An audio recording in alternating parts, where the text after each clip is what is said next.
বন্ধুরা, আজ আমি ঠাকুর শ্রীরামকৃষ্ণের কিছু অমৃত কথা পাঠ করব। যদি আপনাদের ভালো লেগে থাকে তাহলে আমার চ্যানেলটি আপনারা সাবস্ক্রাইব করে দেবেন। স্বামী শিবানন্দ বলছেন, ঠাকুরের শরীর তখন খুবই অসুস্থ। চিকিৎসার জন্য কাশীপুর বাগানে রয়েছেন। স্বামীজি প্রভৃতি আমরা সকলেই তার সেবার জন্য ওখানে থাকতাম। আমরা পালা করে রাত দিন সমানভাবে তার সেবায় নিযুক্ত আছি। সকলের খাওয়া দাওয়া ওইখানেই হতো। সুরেশবাবু সব ব্যবস্থা করে দিয়েছিলেন। রান্না করার জন্য একজন পাচক ব্রাহ্মণও ছিল। একবার পাচক অসুস্থ হওয়ায় আমরা নিজেরাই পালা করে রান্না করছিলাম। খুব সাধারণ রান্না, ভাত, ডাল, রুটি, চচ্চড়ি, ঝোল, এই রকম। তখন আমাদের সকলকার মনের অবস্থা এমন যে খাবার দিকে কারুর আদৌ মন ছিল না। যা জুটত তাই কোনো রকমে খেয়ে নিতাম। একে তো ঠাকুরের অমন কঠিন অসুখ, তার উপরে আমরা সকলেই তখন খুব কঠোর সাধন ভজন করছি। সেই সময় একদিন রাত্রে আমি সকলের জন্য রান্না করছিলাম, ভাত, ডাল, রুটি আর চচ্চড়ি। চচ্চড়িতে যখন ফোড়ন দিচ্ছি, ঠাকুর ওপর থেকে ফোড়নের গন্ধ পেয়ে জনৈক এক সেবককে জিজ্ঞাসা করলেন, হ্যাঁ রে, কি রান্না হচ্ছে রে তোদের? বাহ, চমৎকার ফোড়নের গন্ধ ছেড়েছে তো। কে রাঁধছে? আমি রান্না করছি শুনে তিনি বললেন, যা আমার জন্য একটু নিয়ে আয়। সেই চচ্চড়ি ঠাকুর একটু খেয়েছিলেন। তখন তো ঠাকুরের কঠিন গলার অসুখ, কোনো জিনিসই খেতে পারতেন না। সামান্য একটু দুধে সুজি সেদ্ধ করে দেয়া হতো, তাই অতি কষ্টে খেতেন। সব সময় তাও খেতে পারতেন না।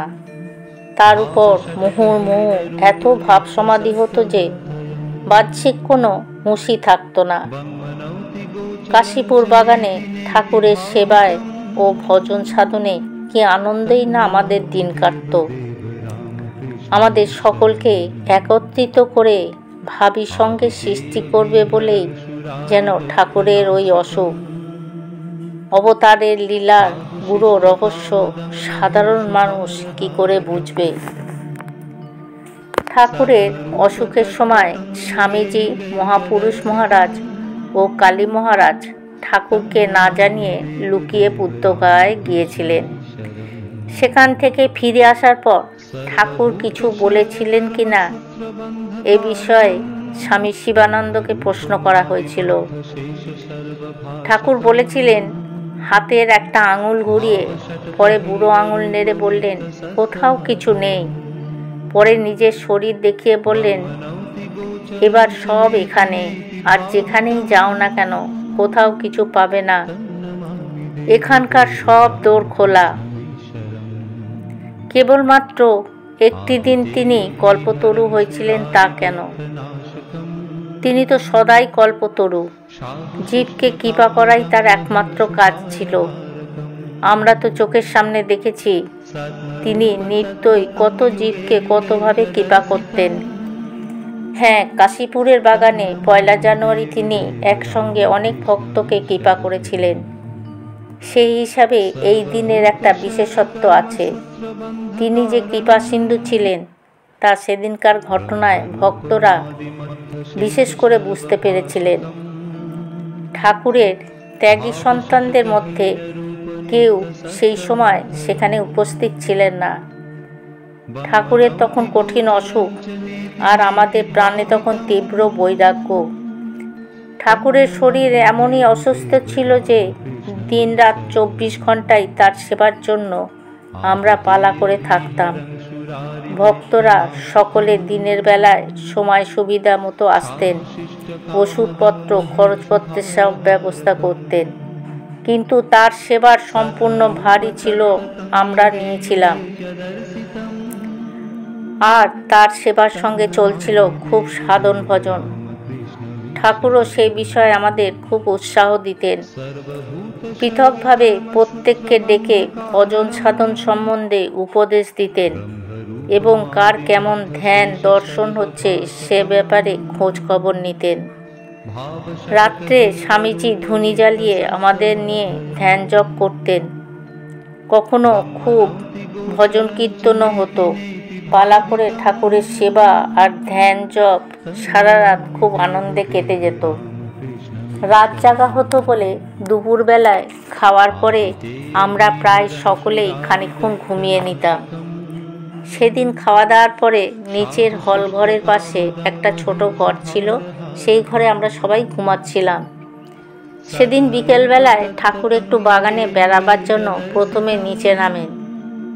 ছুটির দিন বলে অনেক ভক্ত সেই সময় বাগানে উপস্থিত ছিলেন। ঠাকুরকে নিচে নামতে দেখে ভক্তেরা আনন্দে তার সঙ্গে সঙ্গে যেতে লাগলেন। ধীরে ধীরে ঠাকুর বাগানের ফটকের দিকে যাচ্ছিলেন। এমন সময় গিরিশবাবু ঠাকুরের চরণতলে প্রণাম করে করজোড়ে তাকে স্তব করতে লাগলেন। গিরিশবাবুর অদ্ভুত ভক্তি বিশ্বাসের কথা শুনতে শুনতে ঠাকুর সমাধিস্থ হয়ে পড়লেন। ভক্তরা তখন ঠাকুরের ওই দিব্য ভাবাবেশ দেখে আনন্দে জয় রামকৃষ্ণ বলে উচ্চধ্বনি করে ঠাকুরকে বারংবার প্রণাম করতে লাগলেন। ক্রমে ঠাকুরের মন অর্ধবাহ্য দশায় নেমে এলো।